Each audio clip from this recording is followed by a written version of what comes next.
हमारी संस्कृति, हमारे संस्कार सदा रहें हमारे साथ। सब्सक्राइब करें तिलक। राम, तुम जितना विलंब करोगे तुम्हारे पिताश्री उतने ही विचलित होते चले जाएंगे, इसलिए अधिक विलंब करना उचित नहीं। अब तुम शीघ्र ही वन के लिए प्रस्थान करो। सहन कोई कैसे करे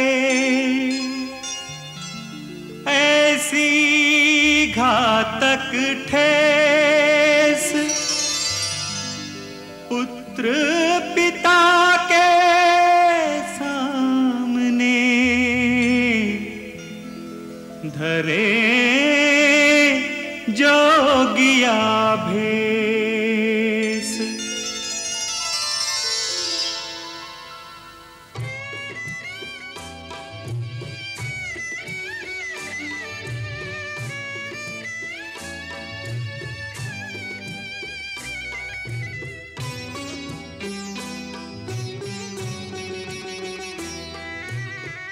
एक राजा के राज दुलारे, बन बन फिरते मारे मारे। एक राजा के राज दुलारे, बन बन फिरते मारे मारे। होनी होकर रहे करम गति, डरे नहीं काहू के टारे।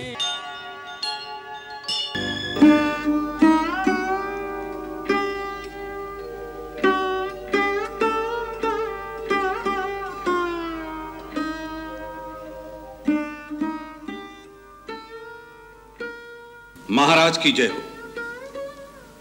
राजकुमार श्री राम और लक्ष्मण अपनी सारी संपत्ति दान करके महलों को त्याग कर वन गमन के लिए तैयार होकर आए हैं। दोनों भाई कुलवधु सीता के साथ द्वार पर खड़े हैं, आपके दर्शन की आज्ञा चाहते हैं।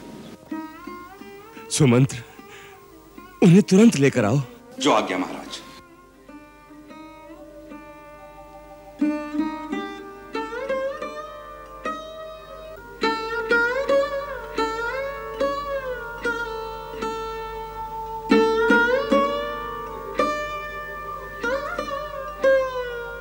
पिताश्री, मैं दंडकारण्य में जाने से पहले आपका आशीर्वाद लेने आया हूं। मेरे साथ लक्ष्मण और सीता को भी वन जाने की आज्ञा दीजिए। क्या? लक्ष्मण, सीता? नहीं नहीं नहीं। मैंने इन दोनों को रोकने का बहुत प्रयत्न किया, परंतु इन्होंने अपना हट नहीं छोड़ा। आप शोक का त्याग कर दीजिए पिताश्री, और हमें जाने की अनुमति दीजिए। मैं 14 वर्ष तक वन में रहकर आपकी प्रतिज्ञा पूरी कर लेने पर फिर आपके चरणों में शीश नवाऊंगा। नहीं नहीं राम, तुम वन में मत जाओ। कैकेयी को दिए हुए वचनों से मैं बंधा हूं। तुम नहीं, तुम वीर हो, इसलिए धर्म पूर्वक दिए गए इस राज्य को मेरा विरोध करके छीन क्यों नहीं लेते? पिताश्री, मैं जानता था आप यही कहेंगे। मैं आपकी महानता को जानता हूं। आप अपने यश, अपनी कीर्ति, सारे जीवन की तपस्या और सत्कर्मों का इसलिए बलिदान कर देना चाहते हैं जिससे आपके पुत्र के साथ अन्याय ना हो।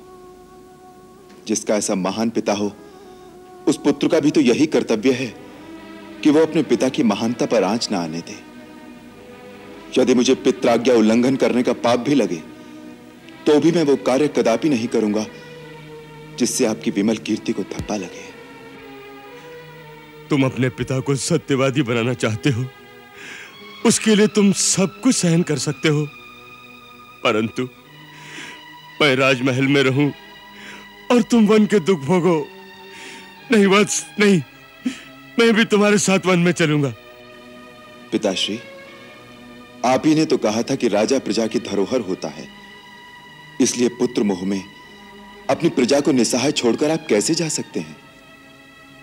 आप मेरे दुख की चिंता न कीजिए। सुख और दुख तो केवल मन की स्थिति का नाम है। मैंने तो अपने मन को वन के सुखों की ओर आकर्षित कर भी लिया है। शास्त्र ने पिता को देवताओं का भी देवता माना है। आपको देवता मानकर मैं अपने वनगमन को आपकी पूजा समझता हूं। मुझे वनगमन की आज्ञा दीजिए, जिससे मैं समझूं कि आपने मेरी पूजा स्वीकार की। ओह, ये विधि की कैसी घोर विडंबना है। कैसे धर्म संकट में फंस गए दशरथ के प्राण। मैं जी भी नहीं सकता और मर भी नहीं सकता।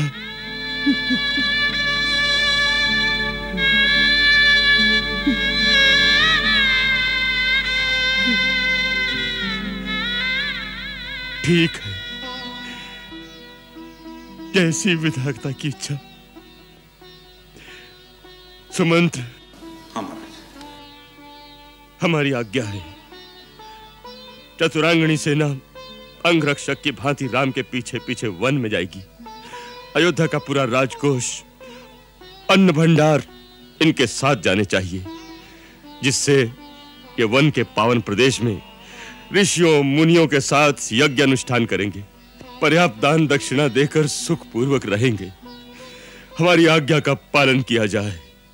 महाराज, यदि सारी सेना, राज का सारा कोष राम के साथ चला जाएगा तो इस श्रीहीन, धनहीन और उजड़ी हुई अयोध्या का राज मेरा पुत्र भरत कभी स्वीकार नहीं करेगा।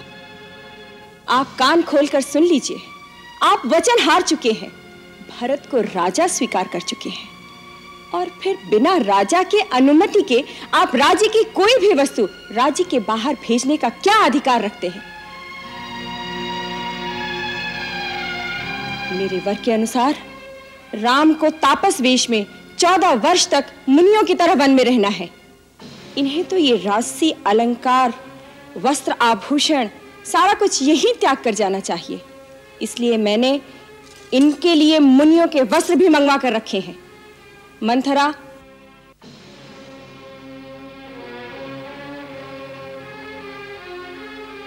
ये राम के लिए। देवी कैकेयी, क्रूरता की भी एक सीमा होती है। तुम्हारा यह आचरण देखकर मेरा भी मन करता है कि मैं अयोध्या और राज को त्याग कर श्री राम के साथ वन में चला जाऊं। तुमने जो अपने पति की दुर्गति कर रखी है, उसके फलस्वरूप न जाने तुम्हें क्या क्या नर्क भोगने पड़ेंगे। परंतु शायद इसमें तुम्हारा दोष न हो, क्योंकि नीम के पत्ते निचोड़ने से शहद नहीं निकलता। तुम्हारी माता ने भी अपने पति के साथ तिरिया हट करके अपनी ही दुर्दशा कराई थी। आर्य सुमंत्र, अपनी मर्यादा में रहें तो अति उत्तम होगा। आर्य सुमंत्र, माता कैकेयी ठीक कह रही हैं। हमें यहीं से मुनिवेश में जाना चाहिए। राज्य के साथ मैं सर्वस्व राजसी भोगों का भी त्याग कर चुका हूं। लाइए माता, अपने आशीर्वाद के साथ हमें यह मुनिवस्त्र प्रदान कीजिए।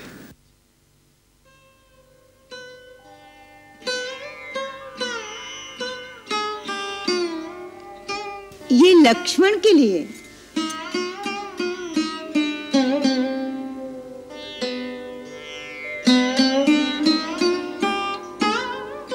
ये तुम्हारी बहू सीता के लिए।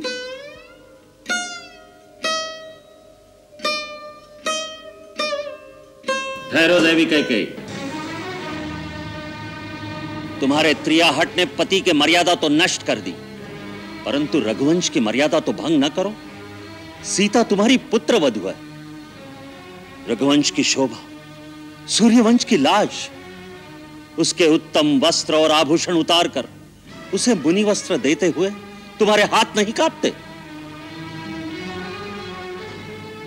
तुमने केवल राम के लिए वनवास का वर मांगा था, इसलिए सीता राजकुमारियों की तरह पूरे राजसी ठाठ से वन में रहेगी। यह हमारी आज्ञा है। गुरुदेव ठीक कहते हैं। सीता जहां रहेगी, राजरानी की तरह रहेगी। मैंने महाराज जनक को वचन दिया था कि सीता का अयोध्या की महारानी की तरह आदर सत्कार किया जाएगा। सीता पुत्री, तुम वन में भी एक महारानी की भांति ही रहोगी। क्षमा पितृदेव, क्षमा गुरुदेव। आप गुरुजनों से मेरा केवल इतना ही निवेदन है, जिसका पति तपस्वी वेश में रहेगा, उसकी पत्नी राजसी ठाट से जीवन बिताए, क्या उसको शोभा देगा? क्या ये स्त्री धर्म के अनुकूल है? क्या इससे मेरे पिता की शोभा बढ़ेगी या मेरे ससुराल के कुल का यश बढ़ेगा?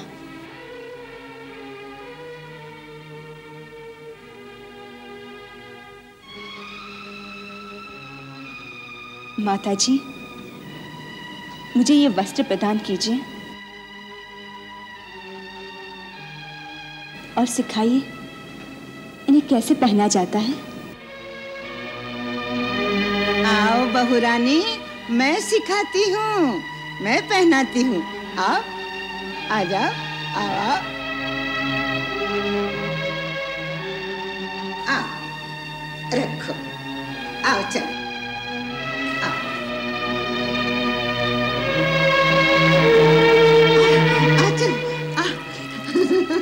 ये वस्त्र तुझे बहुत पसंद है ना?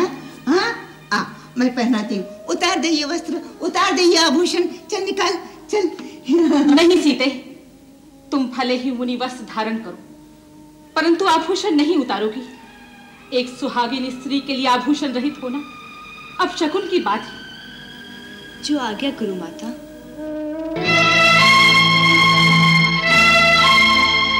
राम के बिना अयोध्या सूनी हो जाएगी, शमशान हो जाएगी।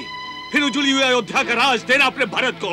हम यह अन्याय नहीं होने देंगे, नहीं होने देंगे।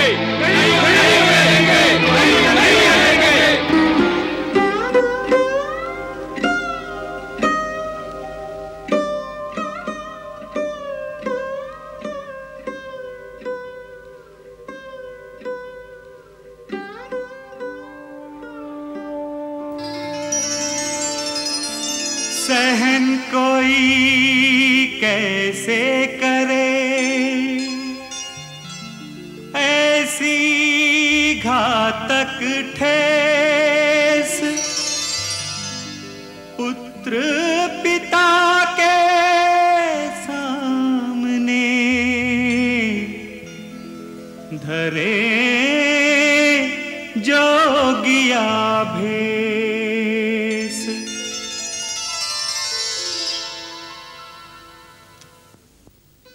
नहीं, नहीं विधाता, ये दृश्य देखकर भी मेरे प्राण क्यों नहीं निकले?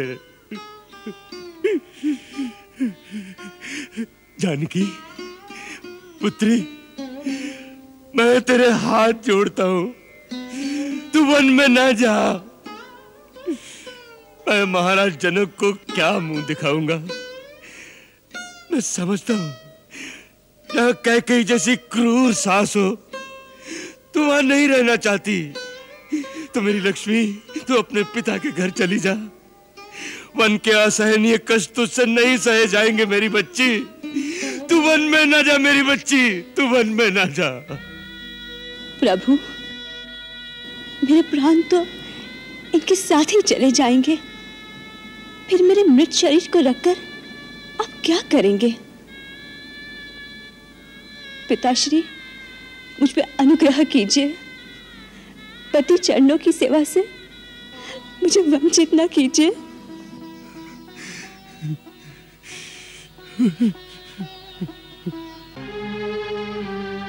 राम, तुम जितना विलंब करोगे, तुम्हारे पिताश्री उतने ही विचलित होते चले जाएंगे। इसलिए अधिक विलंब करना उचित नहीं। अब तुम शीघ्र ही वन के लिए प्रस्थान करो। हाँ माता, आप ठीक कहती हैं।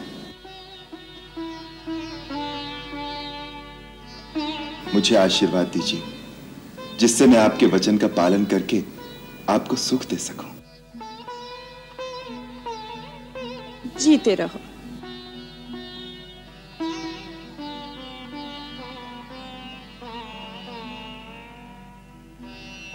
गुरुदेव, आज्ञा दीजिए। राम, तुम्हारी कीर्ति का सूर्य अनंत काल तक दीप्तिमान रहे।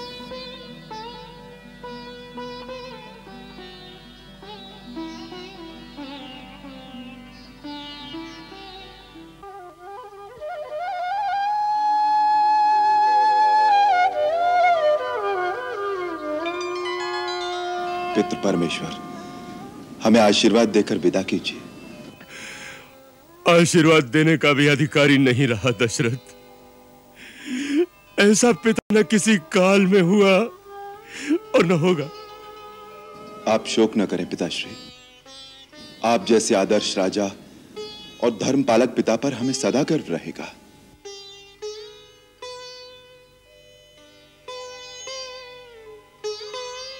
जाने से पहले एक निवेदन है आपके श्री चरणों में। मेरी माता देवी कौशल्या मेरे जाने से बहुत व्यथित हो रही हैं। उन्हें धीरज बंधाइएगा, उनका ध्यान रखिएगा और उन पर अपनी कृपा बनाए रखिएगा।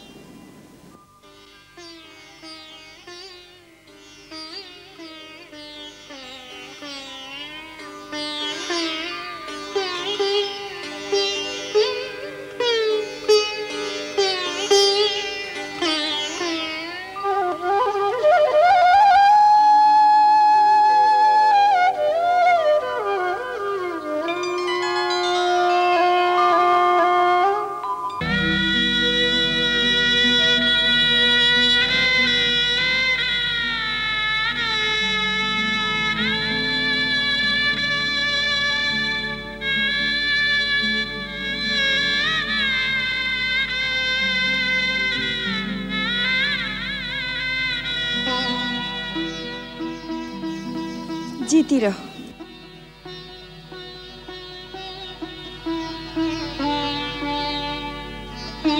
सौभाग्यवती भव।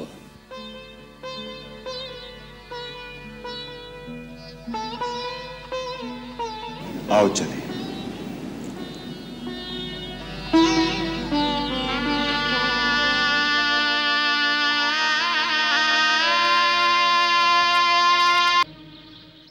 आर्य सुमंत्र, यह रथ रोक क्यों दिया?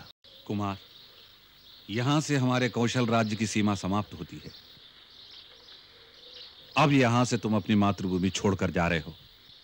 तात लक्ष्मण, देवी सीते, अपने देश की सीमा पार करने से पहले आओ हम जननी जन्मभूमि से विदा मांग लें।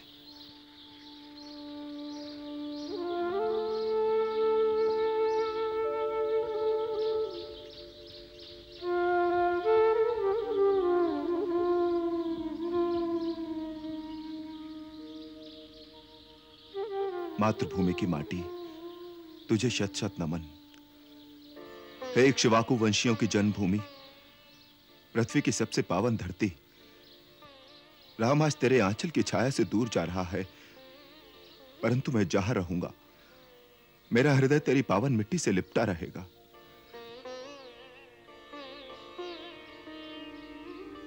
मां, मैं तेरी थोड़ी सी मिट्टी ले जा रहा हूं, इससे प्रतिदिन इससे तिलक कर सकूं और इसके रूप में मातृभूमि की प्रतिदिन वंदना कर सकूं।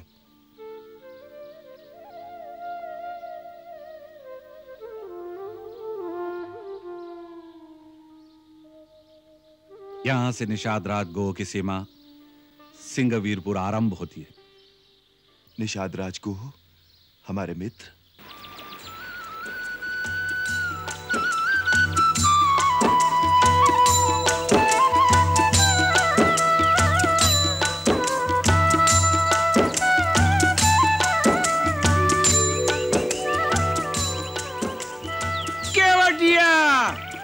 शीघ्र आओ। अरे कहाँ मर गए? शीघ्र आओ यहाँ। अरे यहाँ देखो क्या हुआ है। अरे रह जाओ। शीघ्र आओ, देखो यहाँ क्या हुआ है। अरे देखत का हो? आवत है। न जाने कौन आएगा बाबा बहन।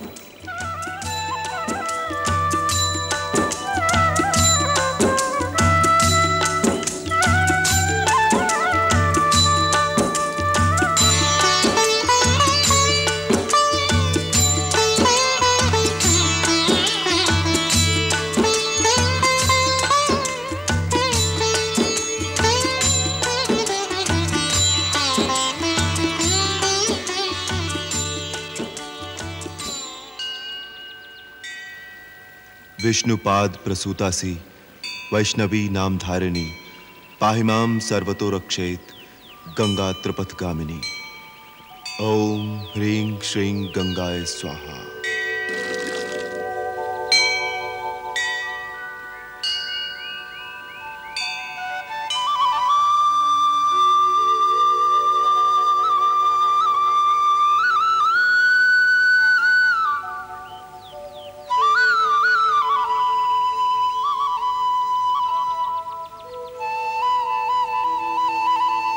अब और कब तक हमारे लिए भाग दौड़ करते रहोगे मित्र? हमें विदा दे दो और कष्ट न करो। कष्ट तो हमें आपकी कष्ट वाली बातें सुन के हो रहा है। कृपा निधान थोड़े दिन अपने साथ रहे दो, हमारा मान बढ़ जाएगा। और महाराज, घने जंगल में डगरे उबड़ खाबड़ होते हैं। आप तो पहली बार वन में आए हो, डगरऊ नहीं जानत हो, और हम डगर के जानकार हैं। का सोचत हो महाराज, हमका साथ में रहे दो। आप जब भी हमका आज्ञा देंगे हम वहीं से वापस लौट जाएंगे, तुम्हार सौगंध। आए गए सरकार, आज्ञा करो सरकार। अरे हे केवटवा, देख तोरी नाव में बैठे के बदे के आवा है। अयोध्या के राजा राम, भैया लक्ष्मण और मैया सीता देवी गंगा पार उतार दो हमका। तो ये है राजा रामचंद्र, तुहार जय जयकार बनल रहे भैया। जय हो लक्ष्मण भैया, जय हो सीता मैया, जय हो। भैया केवट, अपनी नाव को थोड़ा किनारे पर ले लो, जिससे देवी सीता उसमें सुगमता से चढ़ सके। अरे ये कैसे हो सकत है? क्यों? अरे आपके पार कराई दे और स्वयं बीच मझधार में डूब जाए। क्या तुम्हारी नाव हमारा भार नहीं सहन कर सकेगी? अरे भार तो तब सहन करेगी जब इस नाव रह जाए। अर्थात हम समझे नहीं। ऐसा नादान न बनो कृपा निधान। ई चरणन का बखान हमाऊ सुने। इन्हीं चरणन की रज से पत्थर की शिला सुंदर नारी बन गई। इन्हीं चरणों के जादू टोना से हमरी काठ की नैया न जाने का से का बन जाए। और एक बार नैया गई तो केवट की हो गई जय गंगा मैया की। ना भगवान ना, हम आपके नाव पे ना ही चढ़ावेंगे। तो फिर हम गंगा पार कैसे करेंगे? एक मार्ग है। क्या? यदि इन चरणों की रज में जादू है तो पहले हम आपके चरण पखारेंगे, खूब मल मल कर चरण रज धोएंगे, फिर वो चरण रज वाला पानी पीकर देखेंगे। यदि हमें ओकर जादू टोना से कुछ ना हुआ तो नाव पर पांव रखने देंगे, बस।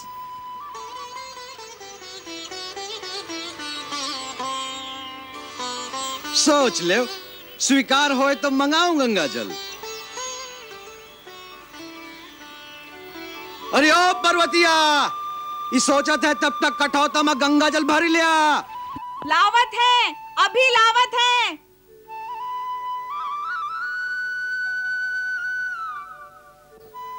भाई, हम पर शंका मत करो। हमारे पास कोई जादू टोना नहीं है। हम तो तुम्हारी तरह एक साधारण मानव हैं।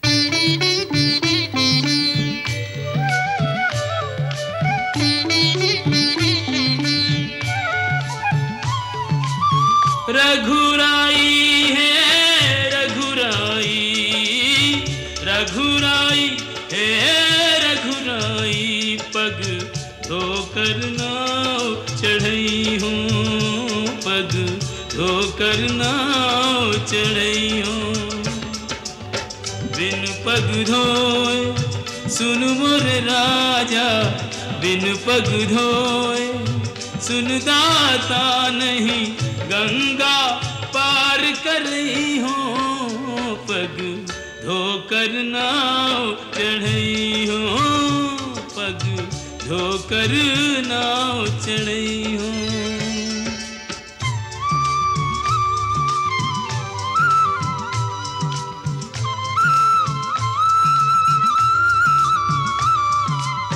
तब चरणन की महिमा न्यारी, परस पाए पाथर भयो नारी। मोरी नैया काठ की नैया, ये बेचारी काठ की नैया। सगरे कुटुंब की पालनहारी, यही सगरे कुटुंब की पालनहारी। नार भई तो नौका से ये नार भई तो कित जई हो कहा खई हो नहीं यो नहीं नाव चढ़ई हो पग धोकर नाव चढ़ई हो।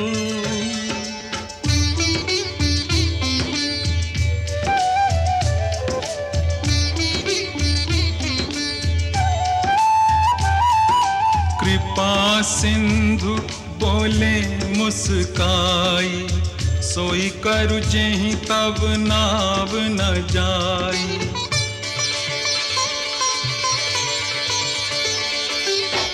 वे ज्ञानु जल पाए पखारू होत विलंब उतारहि पारू।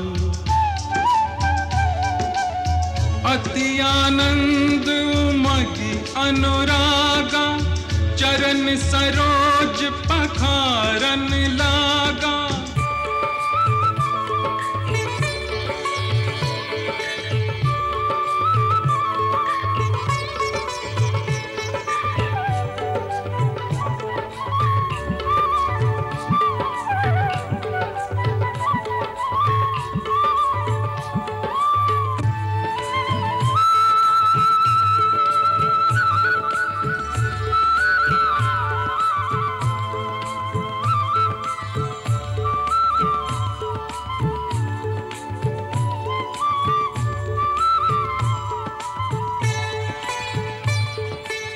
वर्षि सुमन सुर सकल सिहाही एहि सम पुण्य पुंज को नाही।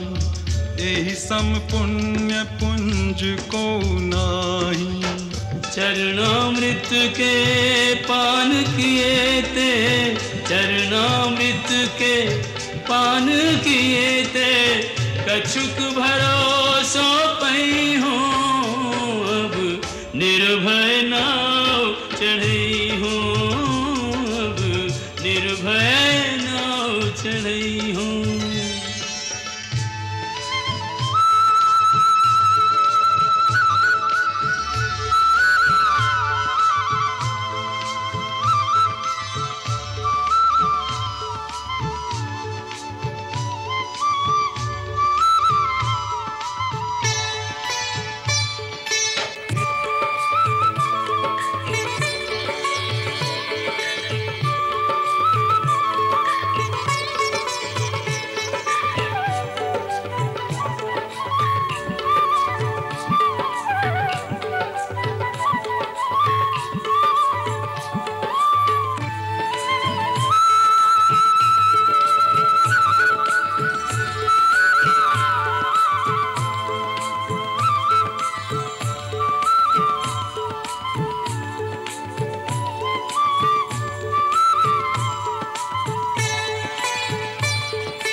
पार प्रभु मोहे कर दीजो भव पार प्रभु। जब घाट तिहारे गई हूँ अभी उतराई नहीं गई हूँ, अभी उतराई नहीं गई हूँ, मैं तो उतराई तभी गई हूँ।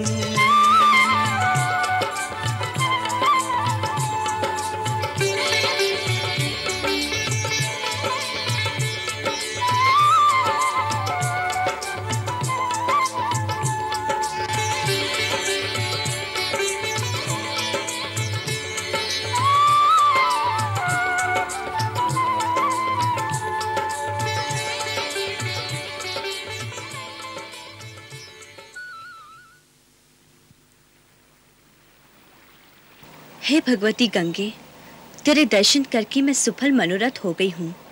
अब मुझे आशीर्वाद दो कि अपने पति और देवर के साथ वनवास से लौटने के पश्चात फिर तेरे दर्शन पाऊँ और तेरी पूजा करूँ। मेरी ये मनोकामना पूरी करना हे गंगा मैया। सुनो रघुवीर प्रिया वैदेही, तव प्रभाव जग विदित न केहि, तव प्रभाव जग विदित न केहि। लोकप होहि बिलोकत तोरे, लोकप होहि बिलोकत तोरे, तोहि से वही सब सिद्धि कर जोरे। तुम जो हमहि बड़ी विनय सुनाई, तुम जो हमहि बड़ी विनय सुनाई, कृपा कीन्ही मोहि दीन्ही बड़ाई। प्राणनाथ देवर सहित कुशल कोसला आई, पूजी सब मन कामना, सुज सुरहि जग छाई।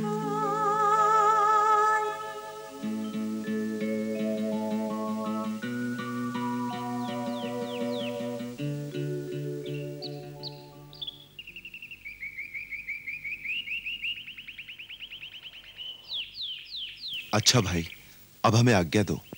अयोध्यानाथ की जय जयकार बनी रहे। हमका भूल मत जाना महाराज, और लौटती फिर अवश्य दर्शन देना। कैसे भूल सकते हैं तुम्हें? आओ चलें।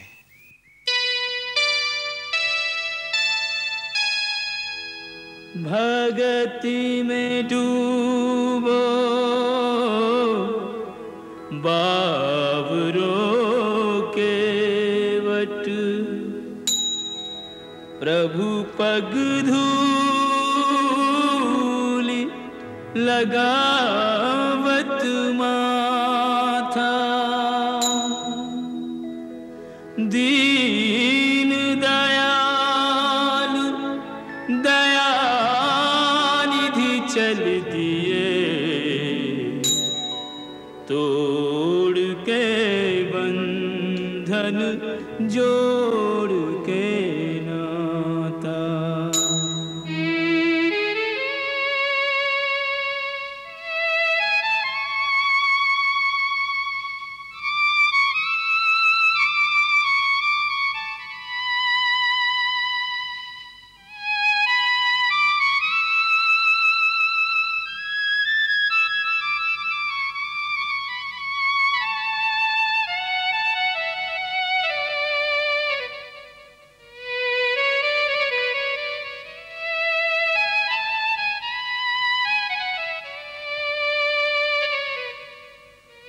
दशरथ के लगे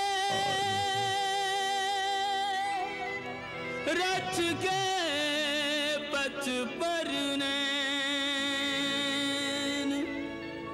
रथ विहीन वन बन बन फिरे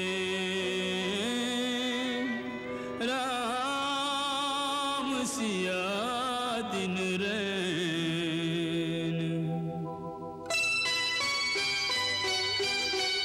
विधना तेरे लेख किसी की समझ न आते हैं।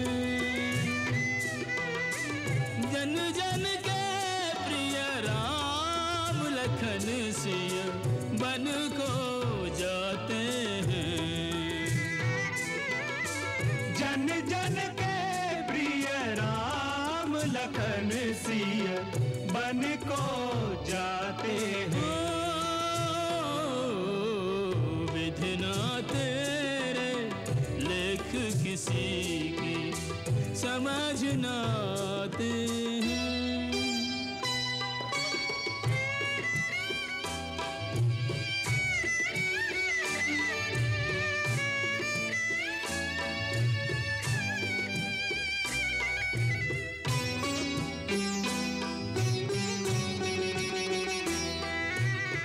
एक राजा के राज दुलारे बन बन फिरते मारे मारे। एक राजा के राज दुलारे बन बन फिरते मारे मारे। खूनी होकर रहे करम गति डरे नहीं काहू के टारे। सबके कष्ट मिटाने वाले कष्ट उठाते हैं। जन जन के प्रिय राम लखन सिया बन को जाते हैं। विधना तेरे लेख किसी की समझ न आते हैं।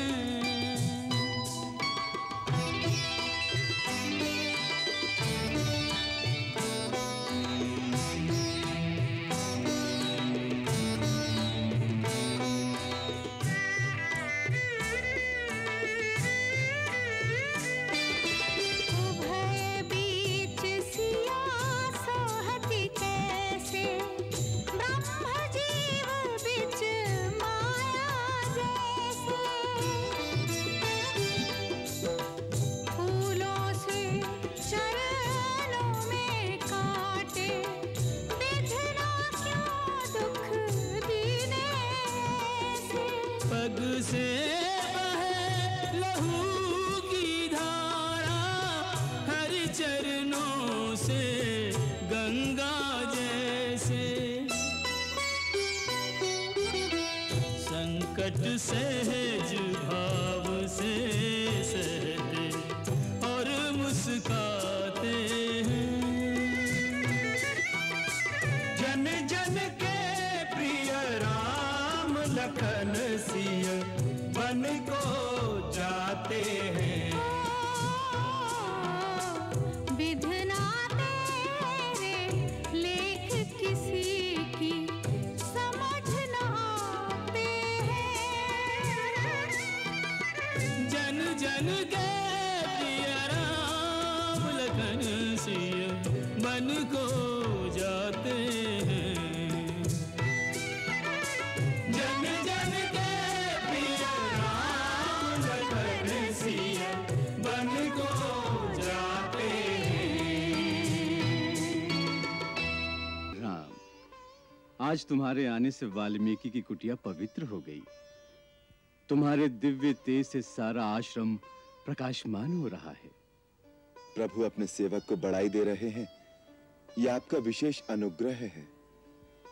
अन्यथा इन श्री चरणों तक पहुंचना ही मेरा सौभाग्य है, जिनकी शरण में आने से ही मनुष्य अपनी आत्मा में निहित भगवान का स्पर्श अनुभव करने लगता है।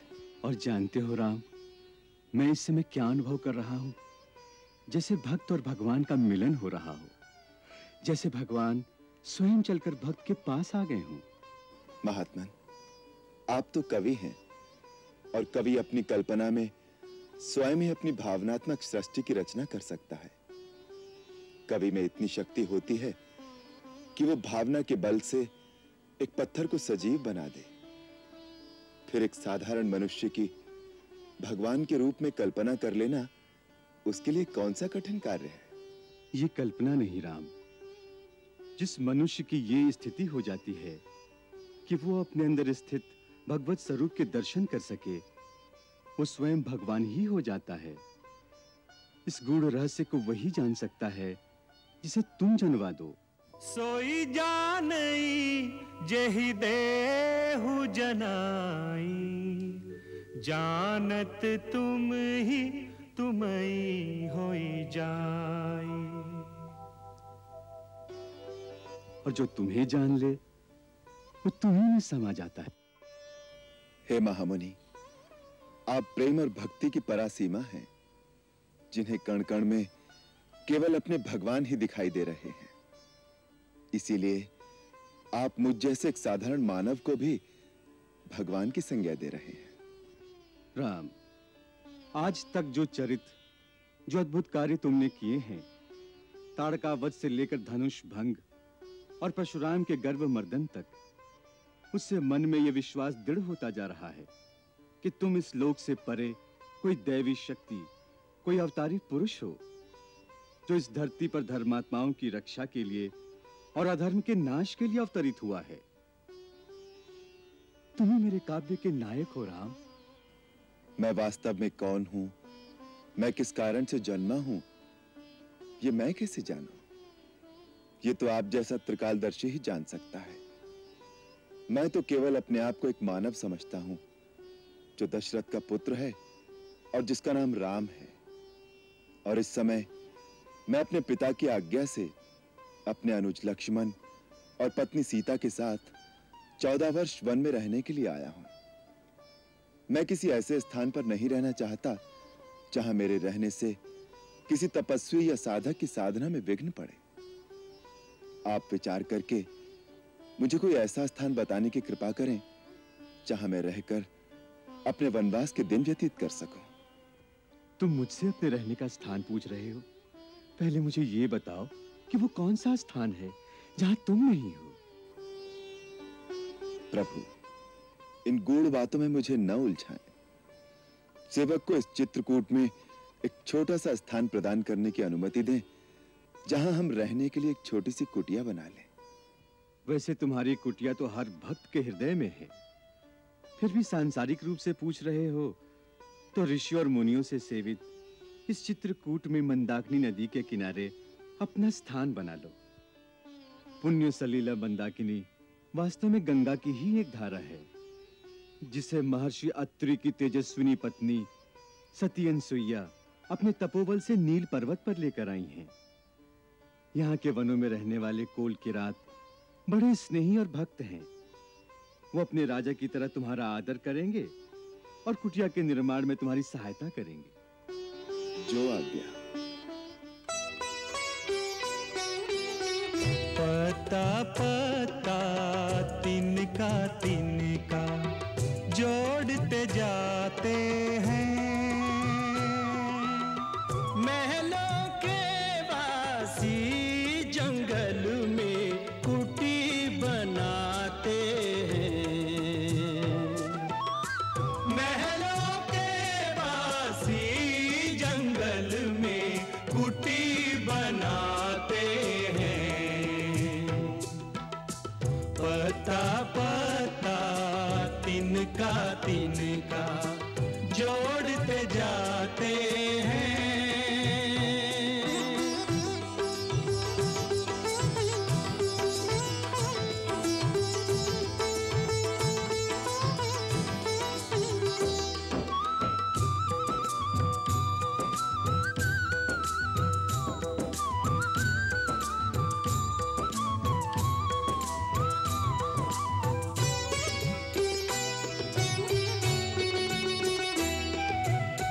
राजमहल में पाया जीवन, फूलों में हुआ लालन पालन।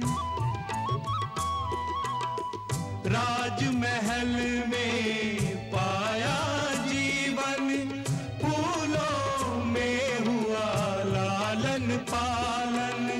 राजमहल के त्याग सभी सुख, त्याग अयोध्या, त्याग सिंहासन।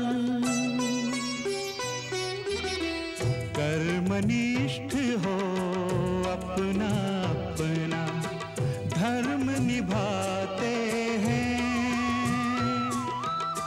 महलों के वासी जंगल में कुटी बनाते हैं। पता पता तिनका तिनका जोड़ते जाते हैं।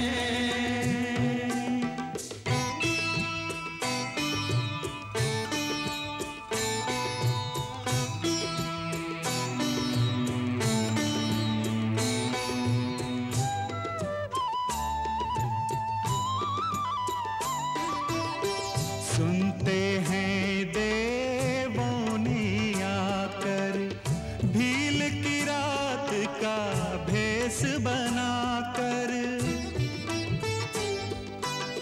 सुनते हैं देवों ने आकर, भील की रात का भेष बनाकर। परण कुटी रहने को प्रभु के रख दी हाथों हाथ सजाकर। राम सिया की सेवा कर सब पुण्य कमाते हैं। राम सिया की सेवा कर सब पुण्य कमाते हैं। भैया भैया भैया भैया, क्या हुआ लक्ष्मण? आ गया, अपने साथ सेना भी लाया। इन फूलों को छोड़िए भैया, शस्त्र उठाने का समय आ गया है।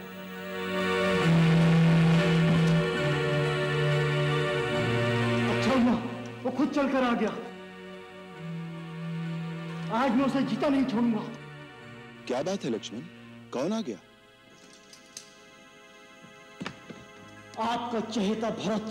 क्या भरत आया है? कहाँ है? चित्रकूट तक आ गया है। मुझे वन में भील और कौल मित्रों ने आकर कहा, अयोध्या का राजा भरत अपनी चतुरंगी सेना के साथ चित्रकूट आ रहा है। मैंने स्वयं पेड़ पर चढ़कर देखा तो मुझे सच सेना दिखाई दी। अपनी सूर्य पताकाएं लहरा रही थी, साथ में घोड़े और हाथी भी थे। इसका अर्थ है वो अपनी पूरी शक्ति के साथ आक्रमण करने आ रहा है। आक्रमण? किस पर? आप पर। और किस पर? राज्य पाकर उससे राज का मत संभाला नहीं किया। किसी ने बुद्धि दी होगी कि मूर्ख, इस राज पर तो असली अधिकार श्री राम का है और श्री राम प्रजा को प्यारे भी हैं। एक न एक दिन ये प्रजा तुझसे राज छीनकर श्री राम को दे देगी। बस उसने सोचा होगा इस समय दोनों भाई वन में निस्सहाय अवस्था में अकेले हैं। दोनों को समाप्त कर अपना राज निष्कंटक कर लूं। उसे नहीं पता था कि अभी तक लक्ष्मण जीवित है। क्या अनर्गल बातें कर रहे हो लक्ष्मण? भरत की बुद्धि ऐसी कुटिल कभी नहीं हो सकती। क्यों? क्यों कुटिल नहीं हो सकती? जिसकी मां की बुद्धि इतनी कुटिल हो तो उसके पुत्र की बुद्धि कुटिल क्यों नहीं हो सकती? यदि उसके हृदय में कपट नहीं होता तो अपने साथ हाथी, घोड़े और सेना लेकर नहीं चलता। भैया, भरत आपकी दृष्टि में एक साधु पुरुष हो सकता है, लेकिन राजमत पाने के बाद राज का मत किसी से सहा नहीं जाता। अरे मानव तो क्या, इंद्र जैसे देवता भी राजमत के नशे में चूर होकर उचित और अनुचित भूल जाते हैं। आज राज शक्ति के नशे ने भरत को अंधा कर दिया है। वो आपको निस्सहाय और बेसहारा समझकर आपकी हत्या करने आ रहा है। नहीं लक्ष्मण, नहीं। आपको मेरी सौगंध है भैया, आज मुझे मत रोकिएगा। मैं आपके चरणों की शपथ खाता हूं, यदि मैंने क्षत्रिय कुल में जन्म लिया है और मैं सच्चा रघुवंशी हूं तो आज वे दोनों रणक्षेत्र में मेरे हाथों मारे जाएंगे। जिस तरह एक सिंह हिरणों के झुंड को कुचल देता है, उसी तरह मैं उसकी चतुरंगनी सेना का नाश कर दूंगा। तभी यह मेरा धनुष धारण करना सार्थक होगा। भैया, यदि आज भगवान शंकर भी उसकी सहायता के लिए आ जाएं, तो मुझे राम की दुहाई है, मैं भरत को जीता नहीं छोड़ूंगा।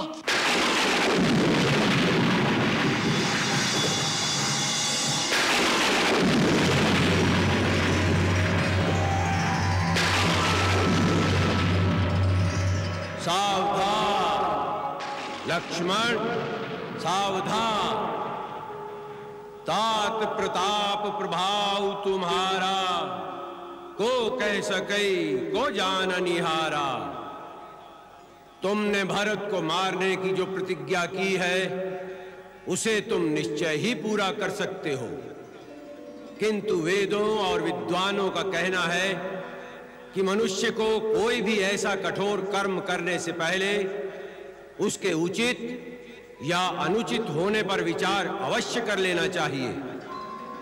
कोई बड़ा और महत्वपूर्ण कार्य बिना सोचे समझे अकस्मात नहीं कर देना चाहिए जिससे पीछे पछताना पड़े।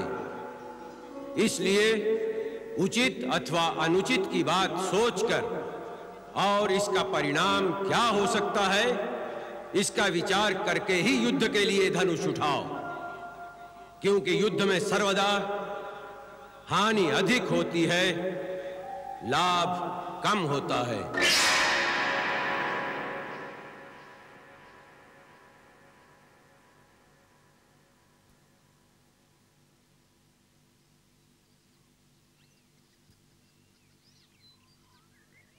लक्ष्मण, यह आकाशवाणी सुनी तुमने? जो उचित और अनुचित का भली भांति विचार किए बिना किसी काम को जल्दी में करते हैं वो पीछे पछताते हैं। मुझे तुम्हारी वीरता पर और तुम्हारे पराक्रम पर किंचित भी संदेह नहीं है। तुम क्रोध के आवेश में भरत को अवश्य मार सकते हो, परंतु जब तुम्हें पता लगेगा कि भरत पर तुम्हारा संदेह मिथ्या था तो क्या फिर उसे जीवित भी कर सकोगे? परंतु भैया, जो आंखों से दिख रहा है उसे आप संदेह कह रहे हैं? कभी कभी आंखों से देखा हुआ भी सत्य नहीं होता। राजपद का प्रमाद साधारण मानव को हो सकता है, इंद्र जैसे देवता को भी हो सकता है, परंतु भरत का स्थान देवताओं से भी ऊंचा है। वो एक महामानव के रूप में महानता की परिसीमा है। जिस प्रकार खटाई की एक बूंद से क्षीर सागर का दूध नहीं फट सकता, उसी प्रकार अयोध्या तो क्या त्रिलोक का राज्य भी भरत को दे दिया जाए तो भी उसे राजमत नहीं हो सकता। आपके इसी साधुपने में हमने अपने हाथ में आया हुआ राज छोड़ दिया। सारी प्रजा आपके साथ थी। आपका एक संकेत होता तो प्रजा महाराज को आपका राज अभिषेक करने में विवश कर देती, और प्रजा के बल पर मैं अपने पिता का वचन झूठा कर देता। लक्ष्मण, पिता और पुत्र का नाता प्रजा के मतामत से निर्धारित नहीं होता। इसी प्रकार भाई और भाई के बीच फैसले तलवार से नहीं किए जाते। भरत को मारकर जिस राज्य की तुम कल्पना कर रहे हो, तनिक सोचो कि उसका परिणाम क्या होगा। यदि अपने भाई ही ना रहें तो राज्य के सुख भोग में क्या आनंद मिलेगा। यदि मेरे सुख में तुम तीनों भाइयों का भाग ना हो तो वो सुख मेरे लिए विष के समान है। और यदि तुम्हें राज्य की लालसा है तो मैं तुम्हारी शपथ खाकर कहता हूं लक्ष्मण, मेरे एक संकेत मात्र से भरत वो राज्य तुम्हें दे देगा। नहीं भैया नहीं, मुझे राज की अभिलाषा नहीं, परंतु यदि भरत के मन में पाप हुआ तो, यदि उसने प्रहार किया तो उसी को प्रहार करने दो। वो हमारा राजा है, हम अपने राजा के सामने शस्त्र नहीं उठाएंगे। भैया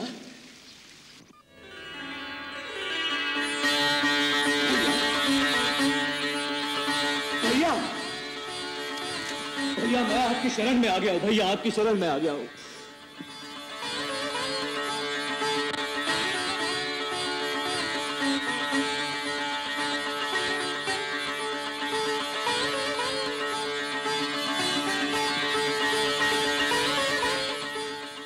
भरत,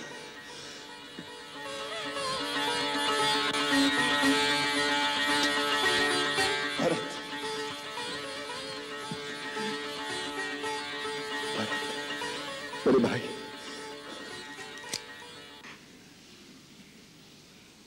नहीं भैया, जिस पापी के कारण आपकी यह दशा हुई है उसे भाई मत कहिए। मैं अब इसका अधिकारी नहीं।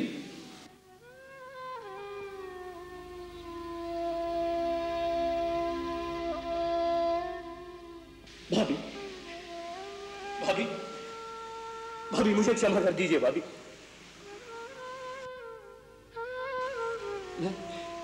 मैं एक निर्लज की भांति आपके सामने आ गया हूं। आप सबकी ये दशा देखने से पहले तो अच्छा होता कि मुझे मृत्यु आ जाती। नहीं देवर जी, ऐसा न कहिए।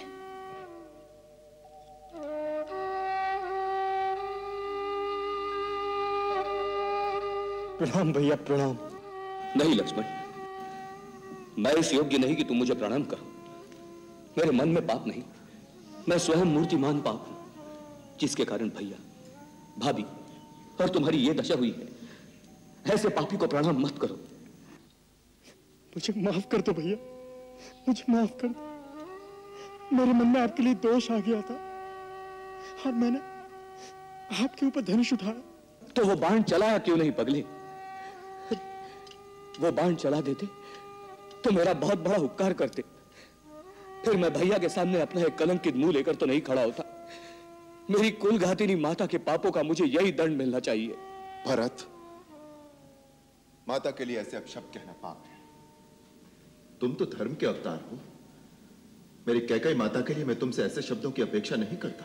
भैया, इस परिस्थिति में मेरी बुद्धि मारी गई है। मेरे सब दोष क्षमा कर दो। मैं अपने पापों का प्रायश्चित करने ही तो आपकी शरण में आया हूं। धीरज से काम लो भरत। भैया,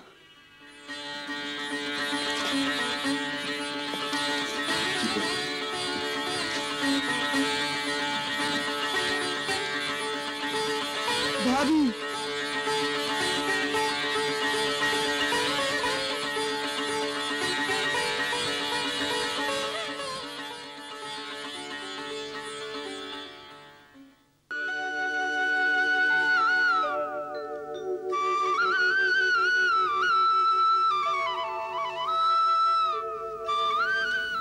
प्रणाम हरे सुमंत्र। चिरंजीवी हो, यशस्वी हो। कैसे हो सका? प्रभु, आपके दर्शन पाकर सारे संताप मिट गए। प्रभु, आप हमें तमसा नदी पर छोड़कर चले आए थे, हम यहाँ भी चले आए। बहुत अच्छा किया भाई।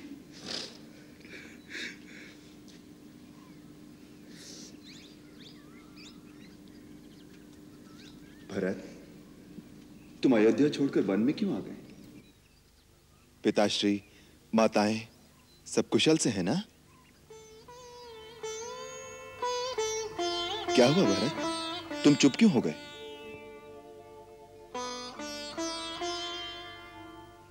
बोलो भरत। भैया, बोलो भरत। पिताश्री। कहो भरत, पिताश्री कैसे हैं? मेरे हृदय में संशय उठ रहे हैं।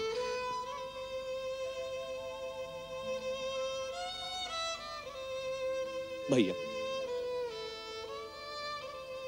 आपका संशय सत्य है भैया। पिताश्री हम सबको छोड़कर परलोक सिधार गए।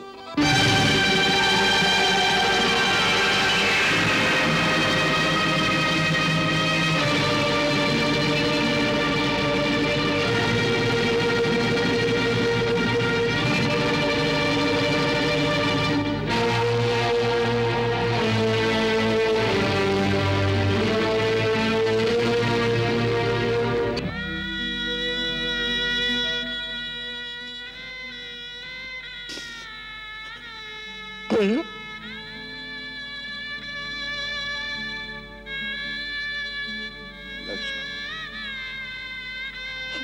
अनाथ हो गए भैया, हम अनाथ हो गए भैया, हम अनाथ हो गए। हाँ हाँ लक्ष्मण, हाँ।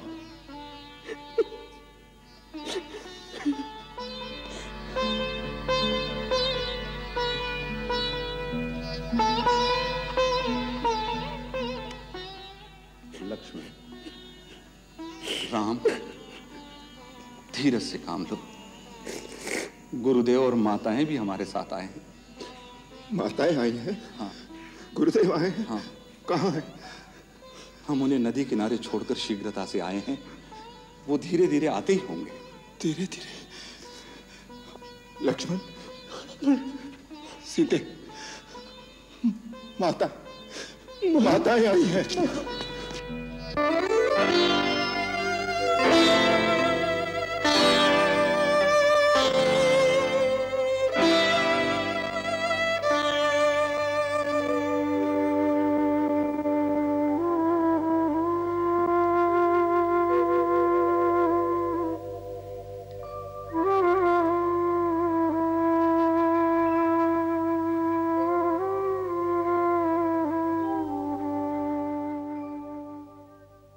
आयुष्मान भव।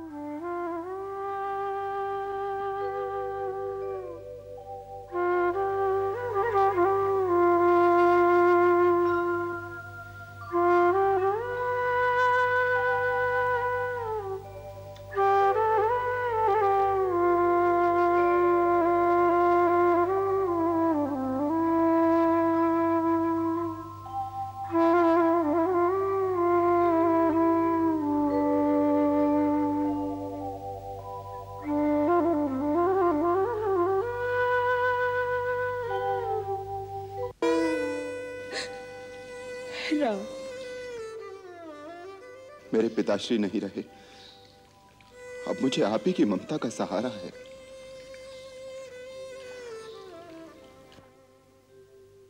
मुझे क्षमा कर दो, इन सारे दुखों की जड़ मैं हूं। नहीं माता, इसका कारण है काल, धर्म और विधाता। इसमें आपका कोई दोष नहीं।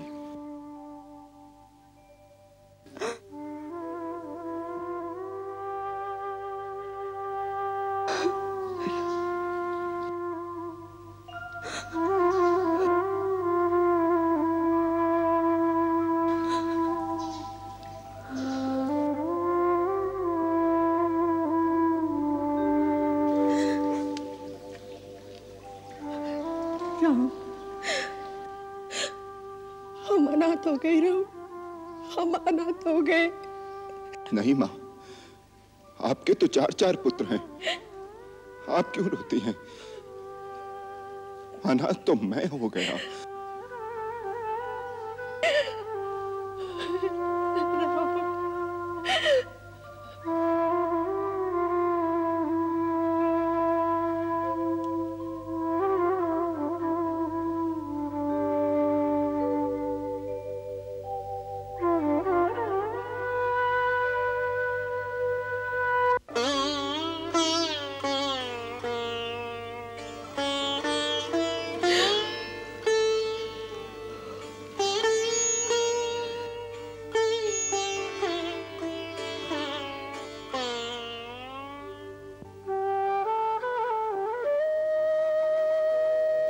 अखंड सौभाग्यवती भव।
आयुष्मान भव।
हे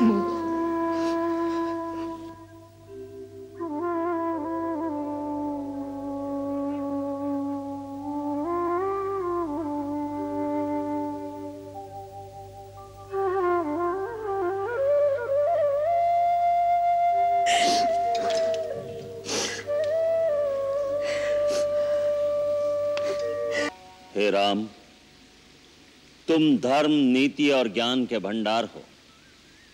सबके मन के भाव तुम पर विदित हैं और उनमें खरा और खोटा कौन है इसकी पहचान भी तुम्हें है। तुम ये भी जानते हो कि भरत तुम्हारे पास एक प्रार्थना लेकर आए हैं और उनकी प्रार्थना का समर्थन करने के लिए माताएं, मंत्रीगण, अयोध्यावासी और हम भी आए हैं। तुम्हारे वियोग में शोक के अथाह सागर में डूबे हुए इन आत्मीय जनों की दशा बड़ी करुणाजनक है।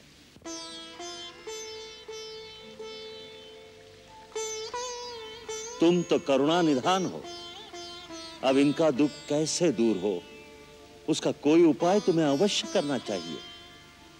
यही हम सबकी तुमसे प्रार्थना है। हे पूज्यवर, हमारे कुल में गुरु की आज्ञा का पालन करना परम धर्म माना गया है। उसी में सबका हित निहित है। इसलिए आप जो भी आज्ञा देंगे सभी उसका पालन करेंगे।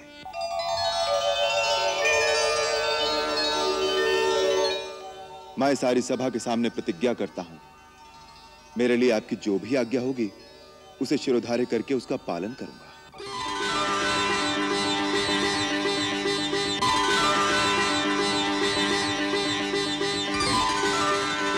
अब आप ही साधुमत, लोकमत, राजनीति और वेद शास्त्रों में कहे गए धर्म के अनुसार जो सबसे उत्तम उपाय हो उसी के अनुसार आज्ञा दीजिए। राम, जो द्वार पर मांगने आता है उसे केवल अपना दुख और अपनी आवश्यकता ही दिखाई देती है। याचक नीति अनीति को नहीं सोच सकता। इसी प्रकार हम इस समय याचक बनकर आए हैं। भरत की पवित्र भ्रातृ प्रेम की तीव्र धारा में हमारी बुद्धि, हमारा विवेक बह गया है। इस समय हमें साधुमत, लोकमत, राजनीति और शास्त्र सम्मत धर्म का आभास नहीं रहा। हमें केवल भरत का प्रेम और उसकी विबलता ही दिखाई दे रही है। हम इतना ही कह सकते हैं कि भरत का हित देखकर जो किया जाएगा वही शुभ होगा। तात भरत, तुम्हारे बड़े भाई कृपा सिंधु हैं, अतः सब संकोच त्याग कर तुम उनके सामने अपने हृदय की बात कह दो।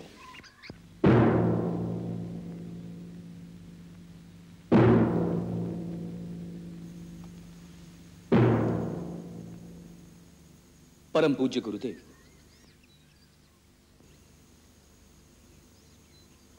भैया, समस्त ऋषिगण, अयोध्या राज्य के माननीय मंत्रीगण और प्रजाजन, मैं आप सबके सामने इस सभा में खड़ा होकर घोषणा करता हूं कि अयोध्या के जिस राज्य के असली उत्तराधिकारी श्री राम हैं, मेरी माता ने बड़ी कुटिल नीति द्वारा मेरे पिताश्री महाराज दशरथ को उनके दिए हुए वचन के जाल में फांस कर वो राज मुझे दिला दिया। परंतु ऐसे अधर्म के पथ पर चलना मैं सर्वथा अनुचित मानता हूं, क्योंकि राज का अधिकारी सर्वदा ज्येष्ठ पुत्र ही होता है। हमारे कुल की रीति और विधान भी यही है, इसलिए उसके विरुद्ध जाना अधर्म होगा। मैं ये भी जानता हूं कि मुझ जैसे पापी के मुख से धर्म और अधर्म की बातें सुनकर सारा संसार परिहास करेगा, परंतु मुझे एक ही आशा है, श्री राम जैसा दाता यह नहीं देखेगा कि मांगने वाला पात्र है या कुपात्र। इसलिए मेरे अवगुणों को ना देखकर मेरी यह प्रार्थना स्वीकार कीजिए। अपने कुल धर्म के अनुसार अयोध्या के राज सिंहासन को ग्रहण करके मुझे और मेरी कलंकिनी माता को अपने पापों का प्रायश्चित्त करने में सहायता कीजिए।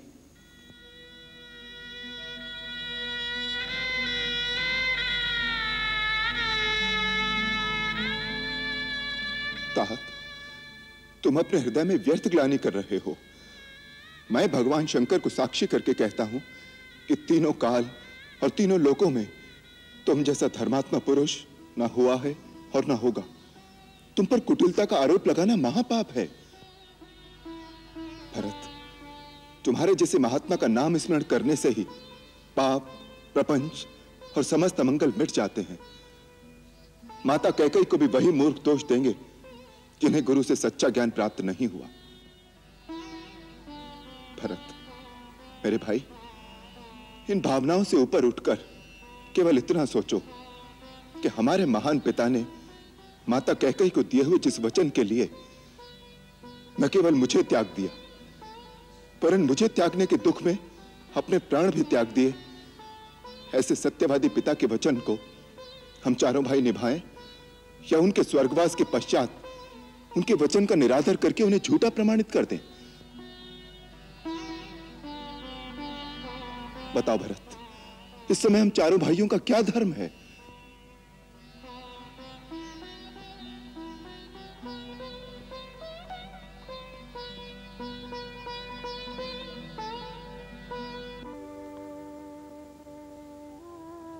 राम, मैं इस योग्य तो नहीं, किंतु आज सबके सामने मैं तुमसे क्षमा मांगती हूँ। मुझे क्षमा कर दो राम।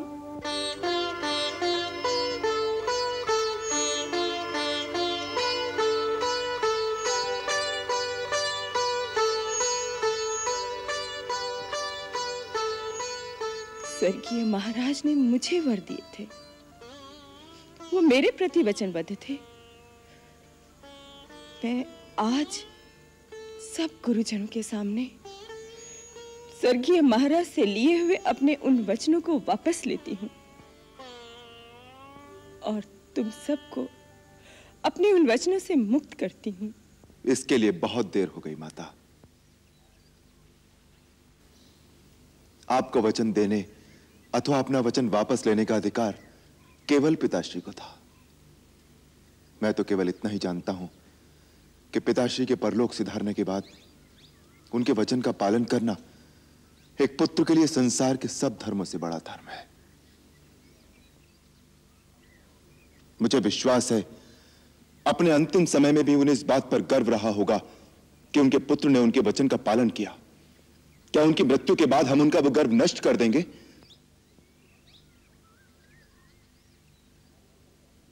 भरत, हमारे पिता जाने से पहले यह आज्ञा दे गए हैं कि एक पुत्र वन में रहे तथा दूसरा राजा बने। उनकी इस आज्ञा का पालन करना ही हम सबका धर्म है। ठीक है, अगर यही धर्म है तो मैं 14 वर्ष वन में रहता हूं, परंतु आप अयोध्या लौट जाइए। धर्म व्यापार नहीं होता भरत, जो वस्तुओं का अदल बदल कर लिया जाए। धर्म अति कठोर और व्यक्तिगत होता है। यदि हर प्राणी अपना कर्तव्य एक दूसरे के कंधे पर डाल दे तो इस सृष्टि में अनाचार फैल जाएगा। तुम राजा होकर ऐसे अनाचार की बात सोचते हो तो इसका प्रभाव प्रजा के साधारण मनुष्यों पर क्या पड़ेगा? ये बात कहते हुए तुमने उचित अनुचित का विचार नहीं किया मेरे भाई। भैया इस समय मुझे उचित अनुचित कुछ नहीं सूझ रहा। बस मुझे एक ही बात का भरोसा है, मेरे भैया का मुझ पर इतना स्नेह है कि बचपन में भी जब कभी मैं खेल में हार जाता था तो वो मेरे लिए झूठ बोलकर भी मुझे जिता देते थे। आज भी उसी स्नेह को याद करके मैं अपने स्नेही भैया से ये बात कहने का साहस कर रहा हूं कि आज भी आप उचित अनुचित का विचार त्याग कर मुझे जिता देंगे। भैया मैं आपका वही छोटा सा भरत हूं भैया। तुम्हारे लिए तो मैं आज भी झूठ बोलने का पाप कर सकता हूं, क्योंकि उसमें केवल पाप का दंड मुझे ही भोगना होगा। परंतु तुम मुझसे वो कार्य करने को कह रहे हो जिससे हमारे पिताश्री का वचन झूठा हो जाएगा।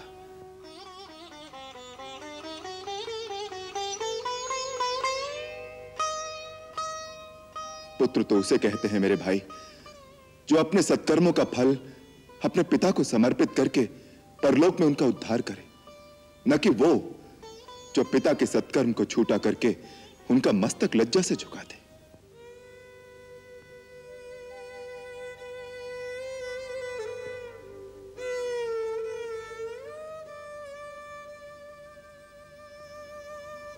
तो ठीक है भैया, आप अपना कर्तव्य निभाइए, मैं अपना धर्म निभाता हूं।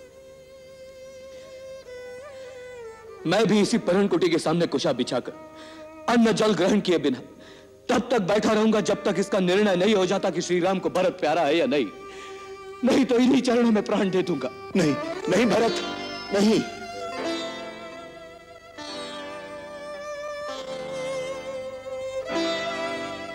मुझे ऐसे धर्म संकट में न डालो, मुझसे तुम्हारा दुख सहन नहीं होगा। गुरुदेव, गुरुदेव रक्षा कीजिए गुरुदेव।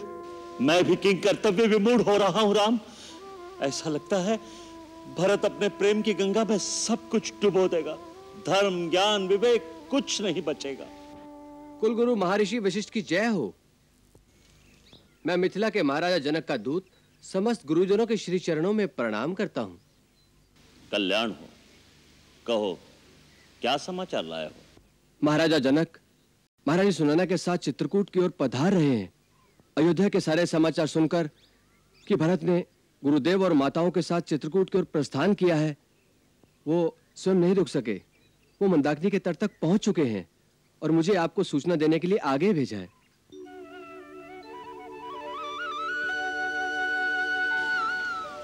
यह अति आनंददायक सूचना है। महाराज जनक के आने से हमारा भार हल्का हो गया है। विजयराज निष्पक्ष रूप से हमारी समस्या सुलझा देंगे। अतः आज की ये सभा उनके आने तक स्थगित की जाए। राम, भरत, तुम चारों भाई आगे बढ़कर महाराज जनक का उचित स्वागत करो। जो आज्ञा गुरुदेव।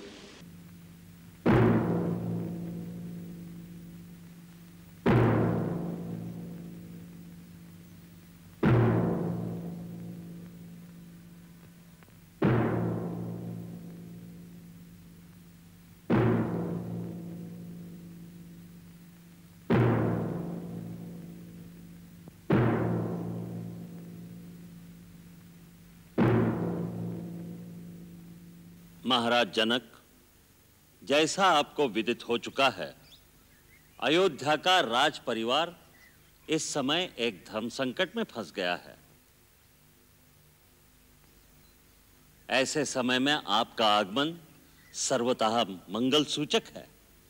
इससे हम सबको धैर्य बन गया है कि आप अपने ज्ञान और विवेक से हमारा मार्गदर्शन करेंगे। एक ओर राम की मर्यादा है और दूसरी ओर भरत का प्रेम। इन दोनों में जीत किसकी हो? आप इस समय दोनों परिवारों में सबसे श्रेष्ठ हैं। इसलिए हम सब ने एक मत होकर निश्चय कर लिया है कि आप जैसा निर्णय करेंगे सभी लोग उसका पालन करेंगे। नाथ, हमारे लिए अब पिताश्री के स्थान पर आप ही हैं। आप धर्म के पूर्ण ज्ञाता हैं, इसीलिए मुझे विश्वास है कि आप मेरे धर्म की रक्षा करेंगे। मुझे अपना सेवक समझकर आप जो आज्ञा देंगे मैं उसे पूरा करूंगा।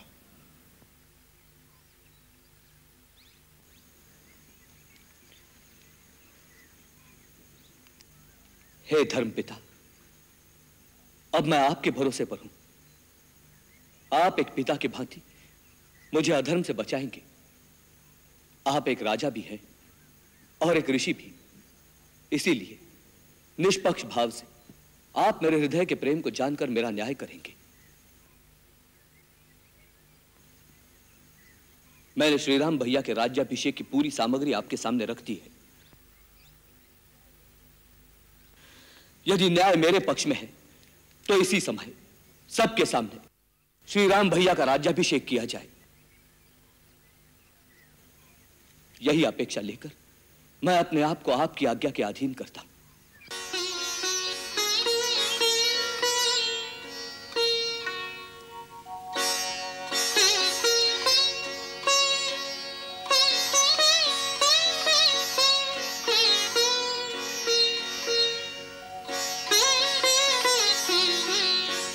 श्री राम, श्री भरत, तुम दोनों में महान कौन है, इसका निर्णय तो स्वयं ब्रह्मा भी नहीं कर सकते। फिर मैं तो एक तुच्छ प्राणी हूं। एक और धर्म और मर्यादा की सीमा है, तो दूसरी ओर प्यार और ममता की परिसीमा। ऐसी दोनों महान विभूतियों के बीच निर्णय देने का साहस अत्यंत दुष्कर कार्य है, परंतु इस परिस्थिति में अपना कर्तव्य समझकर मैं भगवान शंकर के चरणों में प्रणाम करता हूं। तो जैसा उचित समझें वैसी मुझे प्रेरणा दें।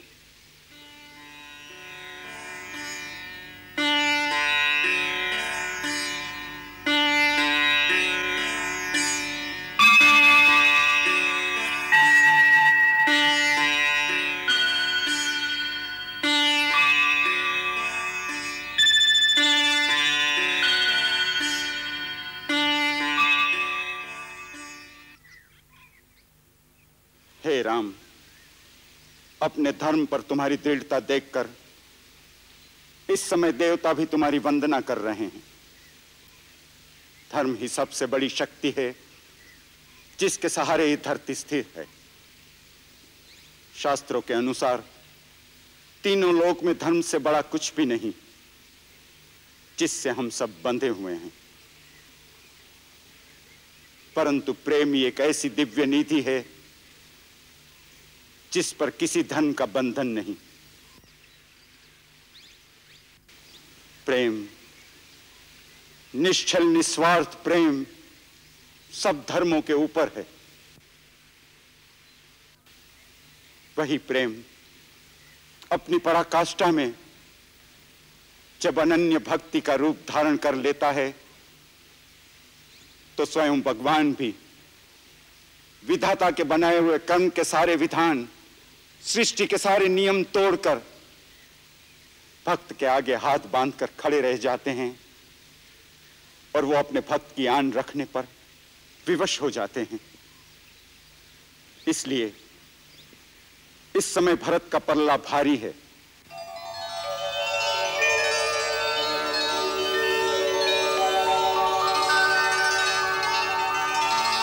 राम, भरत का प्रेम निश्चल निस्वार्थ है और वो तुम्हारा अनन्य भक्त है।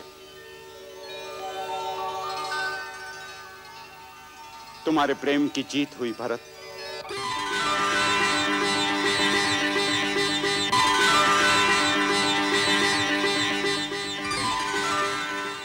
परंतु याद रखना, प्रेम का भी एक विधान है, उसके भी कुछ नियम है। प्रेम की असली शक्ति उसके निस्वार्थ होने में है, और जब प्रेम निस्वार्थ होता है तब वो कुछ नहीं मांगता।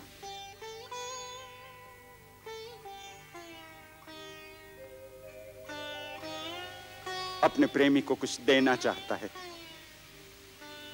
उसका सुख, उसकी प्रसन्नता के लिए वो सब कुछ लुटा देना चाहता है।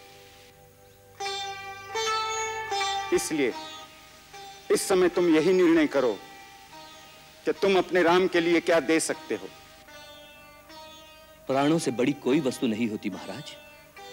मैं श्री राम के लिए अपने प्राण दे सकता हूं। प्राण देना सरल काम है, किंतु अपनी प्रेमी के लिए कभी कभी जीना कठिन होता है।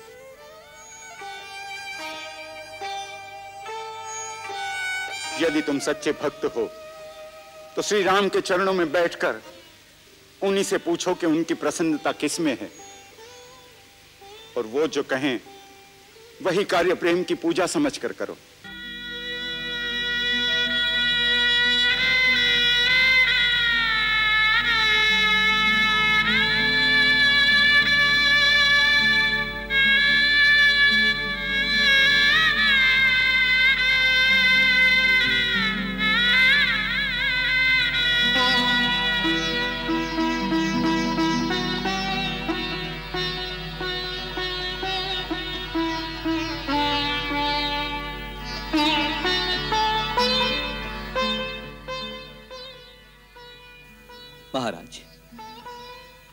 आपने मेरी आंखों से स्वार्थ के सब पर्दे हटा दिए। अब तक मैं केवल अपने कर्तव्य, अपनी कीर्ति की बात सोचता था और उसे प्रेम समझता था। फिर भी आपने मुझे जिताकर मुझे भक्ति का दान दिया है। मैं जन्म जन्मांतर तक आपके इस उपकार का ऋणी रहूंगा।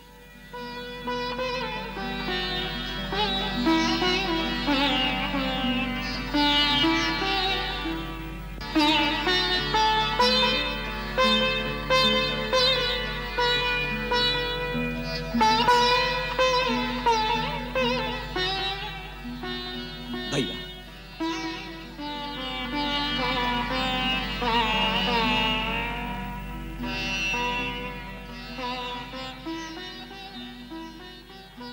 भैया आज्ञा दो, मुझे क्या करना है?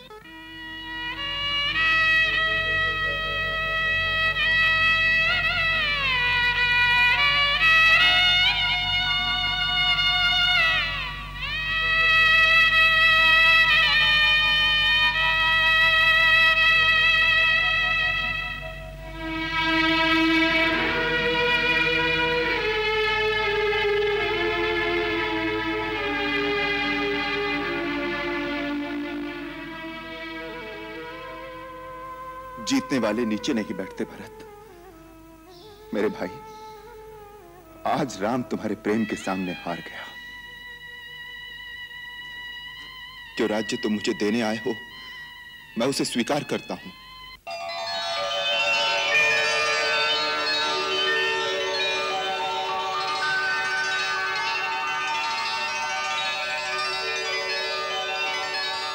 परंतु पिताश्री का वचन भी झूठा ना हो, इसलिए मेरी तुमसे एक प्रार्थना है।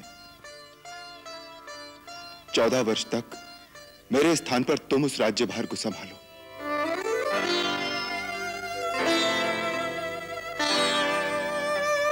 परंतु भैया, मैं तो अबोध बालक हूं, मुझसे राज का शासन नहीं किया जाएगा। गुरुदेव, आर्य सुमंत्र और अन्य मंत्रीगण उसमें तुम्हारी सहायता करेंगे। गुरुदेव की आज्ञा से सारे कार्य करोगे तो कठिनाई नहीं होगी। सारे कार्य सुगमता से होते रहेंगे और 14 वर्ष बाद आकर मैं अपना राज्य तुमसे ले लूंगा।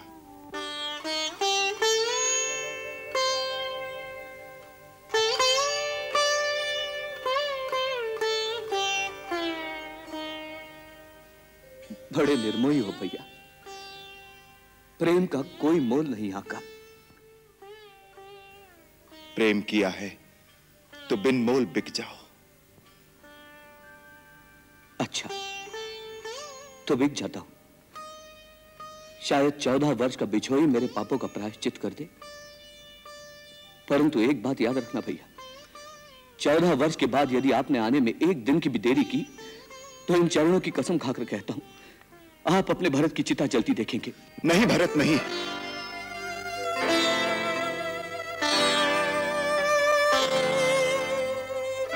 भैया, मैं तुझे वचन देता हूं, मेरे आने में एक दिन की भी देरी नहीं होगी। भैया, कुछ मांगू तो दोगे? पगले, तू मेरे प्राण मांग ले तो इसी क्षण दे दूंगा। बोल, क्या चाहिए तुझे? मुझे अपनी चरण पादुका दे दो। चरण पादुका? हाँ भैया, आपका राज्य तो आपके इस सेवक के पास आपकी धरोहर के रूप में होगा। जब आप नहीं होंगे तो सिंहासन पर कौन बैठेगा? मैं आपकी पादुकाओं को आपका राज चिन्ह बनाकर सिंहासन पर रख दूंगा और नित्य प्रति उनका आशीर्वाद लेकर ही आपका राज कार्य करूंगा।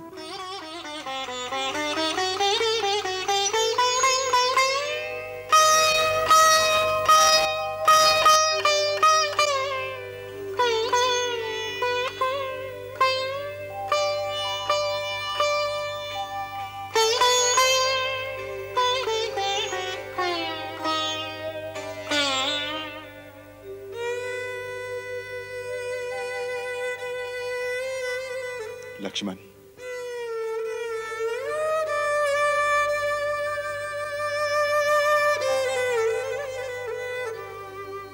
महात्मा भरत, तुम धन्य धन्य हो, तुम्हारी सदा जय हो।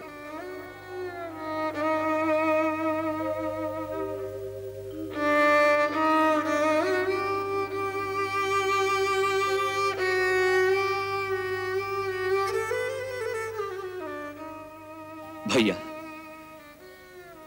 एक बार अपने चरण इन पर रख दीजिए।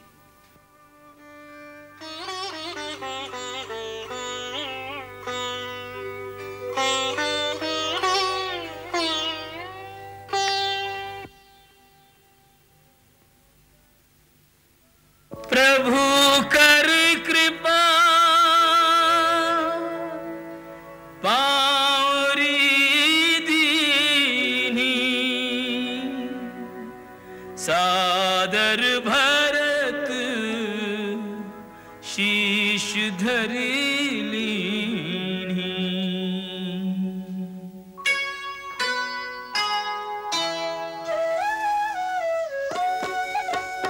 राम भक्त ले चला रे राम की निशानी, राम भक्त ले चला रे राम की निशानी। शीश पर खड़ा हूँ अखियों में पानी, राम भक्त ले चला रे राम की निशानी। राम भक्त ले चला रे राम की निशानी।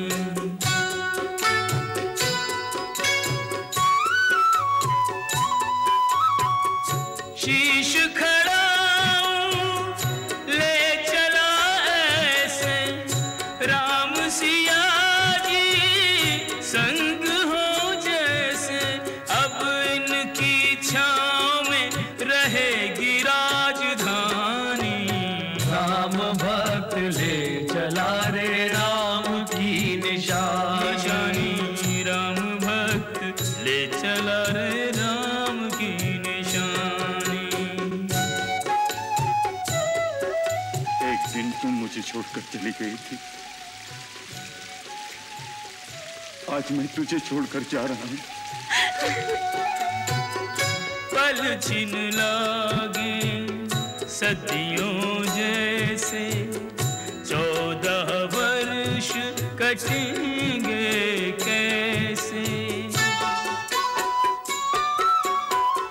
जाने समय क्या खेल रचेगा, कौन मरेगा कौन बचेगा। कब्र मिलन के फूल खिलेंगे, नदिया के दो फूल मिलेंगे। जी करता है यहीं बस जाएं, हिल मिल 14 वर्ष बिताएं। राम बिन कठिन है एक घड़ी बितानी, राम भक्त ले चला रे राम की निशानी। राम भक्त ले चला रे राम की निशानी।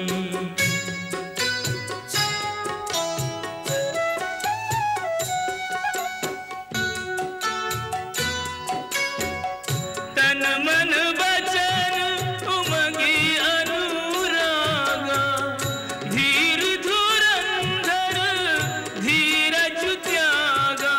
भावना में बह चले धीर वीर ज्ञानी, राम भक्त ले चला रे राम की निशानी।